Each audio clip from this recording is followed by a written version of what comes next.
ఇప్పుడు ఆన్సర్ చేయబోతున్నారు మనతో పాటు తాడూరు శ్రీనివాస్. ఎస్ జగ్గారెడ్డి గారు, బీఆర్ఎస్ నాయకులు జాయిన్ అయ్యారు. తాడూరు శ్రీనివాసరావు గారు, తాడూరు శ్రీనివాస్ గారు, ఈ రోజు highlight point. So Revanth Reddy అడిగిన ప్రశ్న కేసీఆర్ని, నల్గొండ దూరమా అసెంబ్లీ దూరమా? ఒకటి మీరు గమనంలోకి తీసుకోండి, ఇక్కడ రెండు విషయాలు. సుదీర్ఘ అనుభవం, రాజకీయ అనుభవం ఉంది, తెలంగాణ రాష్ట్రాన్ని సాధించినటువంటి అనుభవం ఉంది. ఇప్పుడు ఉన్నటువంటి రాష్ట్రంలో బర్నింగ్ ఇష్యూ ఏంటంటే, ముఖ్యంగా ఈ తెలంగాణ రాష్ట్రాన్ని సాధించుకుందే నల్గొండలో ఫ్లోరైడ్ బాధితులు ఉన్నారని, ఇవాళ వ్యవసాయానికి నల్గొండ, మహబూబ్ నగర్, రంగారెడ్డి చాలా కరువు కాటకాలకు నిలయమైందని, మహబూబ్ నగర్ నుండి వలసలు పోయేటటువంటి జీవులు ఎక్కువ మంది ఉన్నారని, ఈ రోజు హైదరాబాద్ నగరానికి తాగునీటి, ఇంత కృష్ణా రివర్ మీద తీవ్రమైన అన్యాయం జరుగుతుందనే మేజర్ గా తెలంగాణ రాష్ట్ర డిమాండ్, దాని గుండెకాయ లాంటి సమస్య ఈ ప్రాంతం యొక్క దక్షిణ తెలంగాణ యొక్క సమస్య. ఒక్క నిమిషం madam, let me complete madam. Roopa garu uninterrupted time ఇవ్వండి వారికి. ఇప్పుడు జగ్గారెడ్డి గారికి మంచి టైం, నాణ్యమైన టైం ఇచ్చారు మీరు, ఎటువంటి ఇంటరప్షన్ లేకుండా.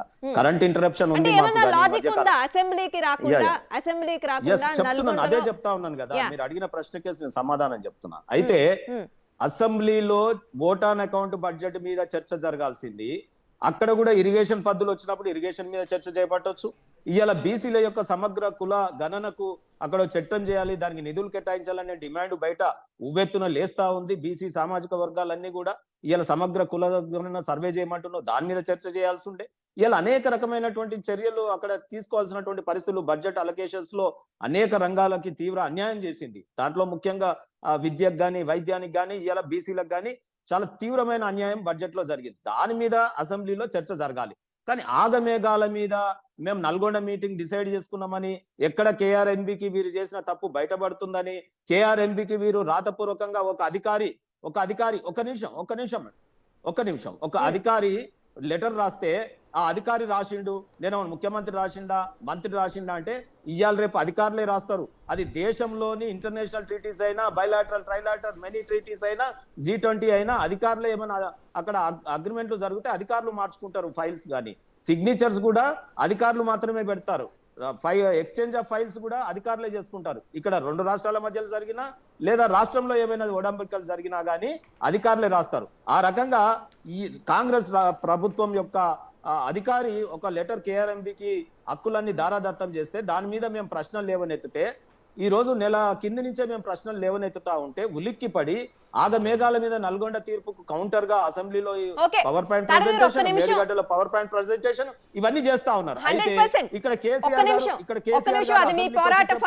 అసెంబ్లీలో చర్చ అనుకుందాం, కానీ మేడిగడ్డ పర్యటన అసెంబ్లీకి ఎందుకు రాలేదని అడిగారు. నేనేమంటున్నానంటే రాజకీయ అనుభవము, రాజకీయ చాణక్యుడైనటువంటి కేసీఆర్ గారికి తెలుసు. అక్కడ కేఆర్ఎంబి మీద మాట్లాడితే ఎట్లయినా మైకులు వారి చేతిలో ఉంటాయి, బుల్డోజ్ చేస్తారు, మాట్లాడనివ్వరు. కాబట్టి అంతిమంగా అసెంబ్లీ అయినా ఇంకోటైనా ప్రజాకోటే శరణ్యం. కాబట్టి ఆ ప్రజల దగ్గరికి ఎక్కడైతే విక్టిమ్స్ ఉన్నారో, ఇవాళ కేఆర్ఎంబికి ఆ లెటర్ రాయడం వల్ల బాధితులైనటువంటి నల్గొండ, మహబూబ్ నగర్, రంగారెడ్డి, హైదరాబాద్ ప్రజలకి అడ్రస్ చేయడానికి మేము ప్రజాకోర్టుకి వెళ్ళినారు. అక్కడ అన్ని విషయాలు విపులంగా చర్చకు పెట్టొచ్చు. అనుభవం కలిగిన నాయకులు, 10 ఏళ్ళు ముఖ్యమంత్రి చేసిన నాయకులు అక్కడ ప్రజలకు ఒక సందేశం. మీరు ఎన్నికల ప్రసంగం అంటా ఉన్నారు, కాదు, ఇది ఒక పోరాటం, ఇది ఒక మళ్ళీ మరో పోరాటం. ఇవాళ నల్గొండ, మహబూబ్ నగర్, రంగారెడ్డి, హైదరాబాద్, దక్షిణ తెలంగాణ, ఖమ్మం ఈ మొత్తం ఎడారి అయిపోయి మళ్ళా ఫ్లోరైడ్ బాధితులకు ఇబ్బంది అవుతుంది. కాబట్టి వెంటనే ఒక రెస్పాన్సిబుల్ నాయకుడిగా ఈ రోజు ఆరోగ్యం బాగలేకపోయినా అక్కడికి అనివార్య పరిస్థితులలో నల్గొండలో అసెంబ్లీలో మైకులు కట్ చేస్తారు కాబట్టి ప్రత్యేకంగా సభను ఏర్పాటు చేసుకుని బీఆర్ఎస్ నాయకులు మాట్లాడాల్సి వచ్చింది, అంతేనా? yes ప్రజాస్వామ్యంలో అంతిమమైనటువంటిది అదే కదా. Okay, yes. So second important thing sir, నేను ఇంతకు ముందు మీరు క్వశ్చన్ అడుగుతుంటే మీరు ఇంటరప్ట్ చేశారు. సో మేడిగడ్డలో జరిగిన ఈ రోజు మంత్రులు ఏదైతే పవర్ పాయింట్ ప్రెజెంటేషన్ అధికారులు కూడా ఇచ్చారు, దీనికి ఆన్సర్ ఏంటి? యాక్చువల్గా చాలా కాలం నుంచి కాంగ్రెస్ పార్టీ కావచ్చు అధికారంలోకి వచ్చిన తర్వాత అక్కడ పియర్స్ కుంగిన దగ్గర నుంచి అందరూ అడుగుతున్న ప్రశ్న, అఫీషియల్గా అక్కడ ఏం జరిగిందనే అంశాలపై బీఆర్ఎస్ నుంచి ఇప్పటివరకు ఏ క్లారిటీ రాలేదు. ఎన్నికల ముందు రాలేదు, ఎన్నికల తర్వాత కూడా రాలేదు. సో మొదట్లో అక్కడ ఏదో విద్రోహ జరిగిందని చెప్పే ప్రయత్నం చేశారు, తర్వాత ఫ్లడ్ ఎక్కువ అవడం కారణంగా వచ్చిందని చెప్పే ప్రయత్నం చేశారు, కానీ ఒక క్లారిటీ అంటూ రాలేదు. సో ఈ రోజు కూడా ఇంత హంగామా జరిగినా కూడా, మాజీ ముఖ్యమంత్రి మాట్లాడినా కూడా సభలో ఈ అంశానికి సంబంధించి అంత ఇంపార్టెన్స్ ఇవ్వని సిచ్యువేషన్, బట్ ప్రజలకు ఆన్సర్ చేయాల్సిన అవసరం లేదా తాడూరు గారు? డెఫినెట్ గా ఇప్పుడు ఇక్కడ రెండు విషయాలు మీరు గమనంలో తీసుకోండి.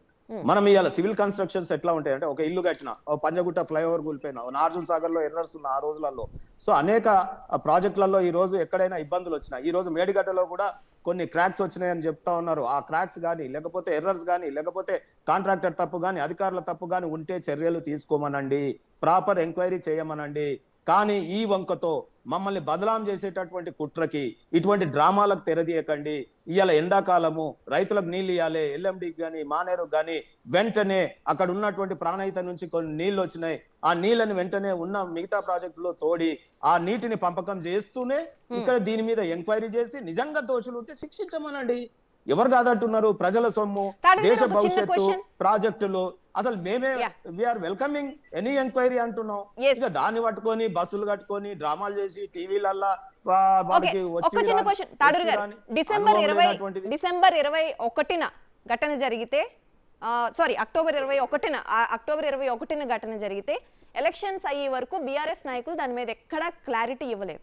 సో ఎలక్షన్లు అయిపోయిన తర్వాత సిచ్యువేషన్ తర్వాత చూసుకోవచ్చు. ఒక పక్కేమో డ్యామ్ సేఫ్టీ అథారిటీ క్వశ్చన్స్ అడుగుతుంది, ఆ క్వశ్చన్స్ క్యాన్సర్లు చేస్తున్నారు.